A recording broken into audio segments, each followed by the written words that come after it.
Hello everyone. Quick intro today. We're taking a brief break from the haunted houses and the spooky theme park shenanigans because we're going to go pay a visit to Greenwood Cemetery in Orlando.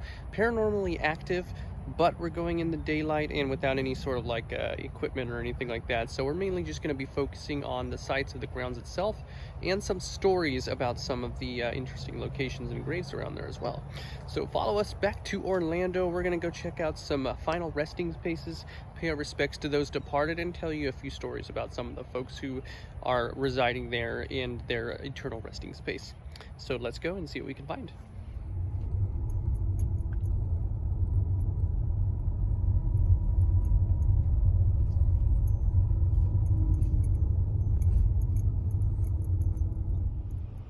If you can see here, just shifting to the right, we see it has a very picturesque location on this very pretty little lake here. This is Greenwood Lake, which I'm not sure if the lake was named for the cemetery or vice versa. I should look that up, but it's very beautiful out here. It's definitely pure wild Florida. And we have the Urban Wetlands Park just beyond back there, and I'll probably end up heading over there after we're done here and search for a geocache in the area. But I do like that the cemetery has this beautiful vista here. For anybody stopping to pay their respects, they can enjoy this natural view as well. Very beautiful scenery. This beautiful Spanish moss bedecking this majestic looking mausoleum for, I believe, the Wilmot family. Now, as a lot, I like to put a disclaimer on these that yes, this cemetery, the Greenwood, is also known for paranormal activity as well. But as you can see, we're obviously here in the bright daylight, so we're not necessarily here seeking out any paranormal activity. However, just in the name of sheer interest, if I do come across any sites that I have heard of to be paranormally active, then I'll point it out to you guys. And there is a mausoleum in here that apparently has some paranormal activity. When I cross paths with it, I'll point that out as well. But for the meantime, just want to marvel at this beautiful architecture. And obviously we're not going to enter inside out of respect to the family. But whoever is interred inside looks like they're having some nice eternal rest in this beautiful piece of work. Look at this amazing obelisk dedicated to the memory, pardon me for the plane overhead, memory of Mr. Kirby Smith. Great always without aiming to be great, radiating kindness, understanding with charity and love to all. We do love to see that. That's gorgeous. Mr. Smith with his beautiful resting obelisk. And all the Spanish moss too. That's pure Florida right there. And this one's interesting how it's a lower mausoleum. Yeah, it is. Lower to the ground for Karen and Joseph Kelly. There you go. It's Oh, beautiful. that's Oh, cute. look at this. Oh, I'm with her. Oh, Husband and wife. That's very beautiful. I love that. Oh, That's cute. So here's the detail. So he has not been buried yet. So this is a couple's marker. So Yeah. I'm with her. So this is their group. So when he does passes away, this is where he'll be, and he'll be with his wife for eternity. And thanatology wise, they'll probably have a crane that will lift the top up Yep. to put his right next to hers. That's beautiful. Oh, I love that. Yeah, there we go. Well, rest easy, Mrs. Kelly and Mr. Kelly. I hope you have many more wonderful years ahead of you, but when your time does come, you'll be reunited with your loving wife. Very nice. Here's some of the truly historical graves here, because this cemetery does date back to 1880. Here's one right here. Very simple small stone for Andrew Johnson, January 27th, 1888. And just beyond that, here's this other grave right here. J.F. Dillon, also buried in 1888. So we have some very historical 19th century gravestones. You can usually kind of tell the difference from afar because there'll be these very simple headstones. You can see that one over there as well. As opposed to some of the more modern and opulent headstones that also, of course, look just more generally polished and upkept because they're more recent. But these ones that come all the way back from the 1800s are just simple slabs of stone, but still not discrediting the memory of those buried beneath. Always here, resting easy. You see some of the tombstones are also in an unfortunate state of disrepair. also just based on their sheer age as well. This one, if you can kind of see, it has been shorn in half, but you can make out on there that the individual buried here died on November 26, 1884 at age 39.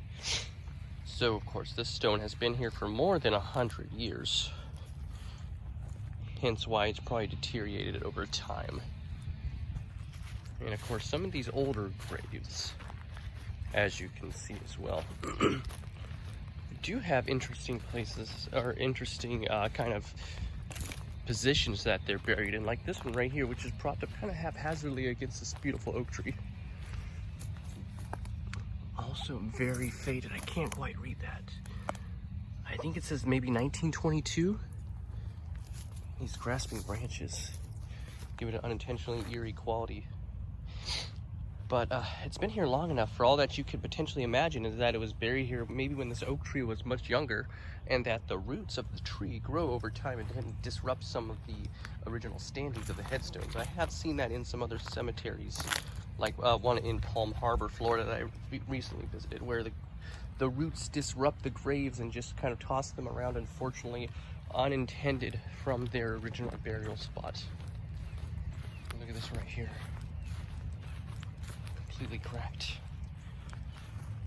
That's a total shame, unfortunately, but especially with these heavier stones and older pieces, you know, it's also not so much vandalism, which I would hope not, but I think more just the passage of time. 1901 for this one.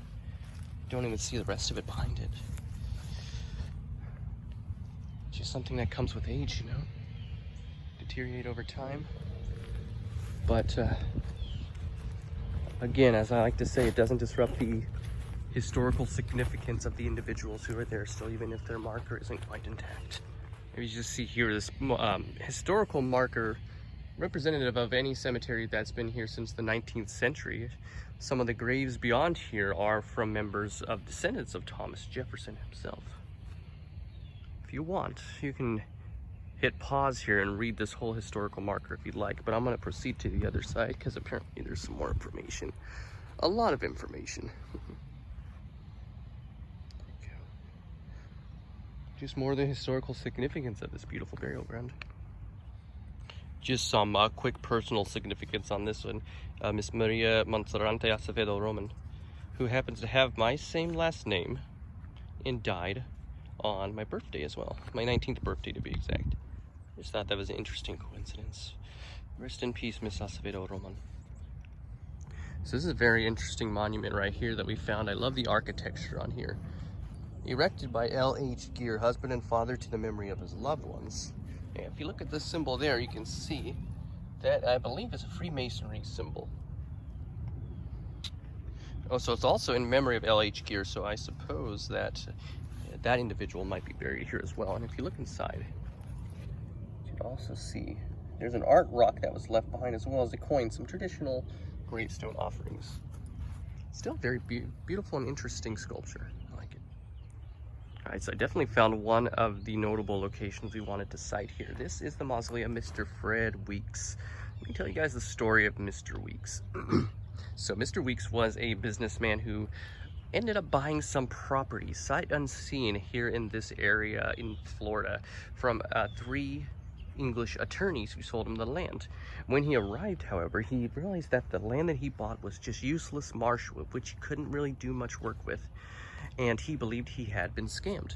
So what Mr. Weeks did is he actually ended up using that property to build some of the graves out here. At that time, it wasn't this nice fertile landscape that you see today. He did manage to build a few tombstones with the names of those men who had sold him the property inscribed on them, as, and this was before they died, as sort of a sort of a shot at them. And he carved it with this particular inscription: "A certain man went down from Jerusalem to Jericho and fell among thieves," indicating Mr. Weeks traveling to Florida and meeting these men who sold him the land, and he believed he had been scammed. Now, apparently the men whose names I unfortunately do not know, who sold him the land, came back and removed the gravestones. So instead, Mr. Weeks decided to build himself a mausoleum for his final resting place, which is we are currently looking at. Legend goes that this small space right here is just enough room to fit 3 names, which were allegedly chiseled off by the families of the men who sold them the property. I don't know if that's true or not, but you can see some scour marks here, which may look like maybe someone had taken some work to it, even though this spot right here looks pretty pristine. But Mr. Weeks's mausoleum is still visited. As you can see, some of these memorials left behind. Maybe people sympathetic to the fact that he believes that he was scammed. And of course, infamous not only for that legend, that story, but it's supposed to be one of the more haunted locations, with Mr. Weeks's spirit either appearing here in this plot of land or in the general vicinity. With word being that perhaps his spirit did not find peace, unfortunately, due to the fact that he was never really found vengeance for being scammed out of the farmlands or the swampland that he bought. Either way, though, this is his resting place. I haven't seen Mr. Weeks here today while we're here, but if he's out and about, I hope he's resting easily, or that he does find solace very soon. This one's interesting. It almost looks like something that I imagine from like H.R. Giger. Looks like some kind of maybe a mollusk or some type of creature, but if you look on the back, you'll see here, Gretchen Newman Lotz.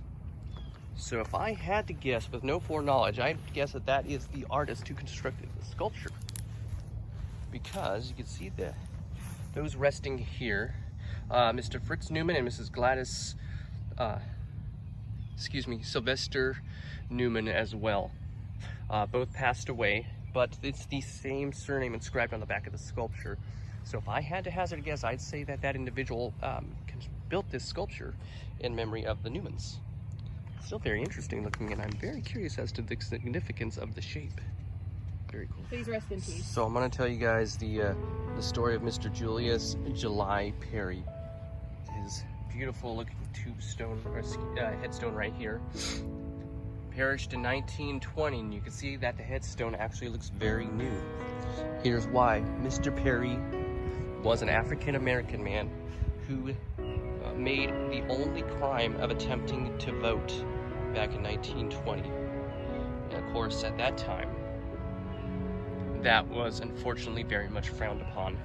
Him and I believe a couple other African-American men attempted to vote, which unfortunately devolved into a riot throughout the town of Orlando and a nearby town, Ocoee. Excuse me if I mispronounce it, I'm not too familiar with that city. But Mr. Perry was captured and thrown in jail. He was pulled out of the jail and lynched and hung. His body was interred here at Greenwood in an unmarked grave until 2002, when his final resting place was discovered and this beautiful tombstone was erected in his memory, in his honor, if I may. So sorry for what happened to you, Mr. Perry, but I'm glad that we have a place to remember you now. These beautiful flowers left behind. I will never forget what happened to you, and I wish things had gone differently, but I'm glad we could stop by and pay our respects. So as you can see by the tragic but appropriate name for this location, this is Babyland at Greenwood Cemetery. Also, forgive the background noise, please. I do see there's some workers in the distance doing some landscaping, so you might be able to hear that, but yeah, this is one of several Babyland plots, known of course for the amount of children that are sadly buried here. Many of them passed away within a day or two of being born. For this the Zimmer family here, excuse me, there we go. Make sure it stays upright. But of course, this is an area that's known to be paranormally active, said to have the sounds of children laughing, music boxes playing at night, and having your pant legs tugged as if a child is trying to catch your attention. Again, though, that's not necessarily why I'm here to do any paranormal investigations. I'm just here to investigate and see these beautiful grave sites. Look at these, someone left some cute little toy cars on this one. I'm gonna write these ones up, but I'm gonna keep those ones as they are because they might have been positioned there specifically. But apparently a lot of these poor children who are buried here were patients at a hospital nearby called Sunland Hospital, which I believe is condemned. It was back in the 1800s, a tuberculosis ward that unfortunately had a high concentration of patients that did not survive, including many infants.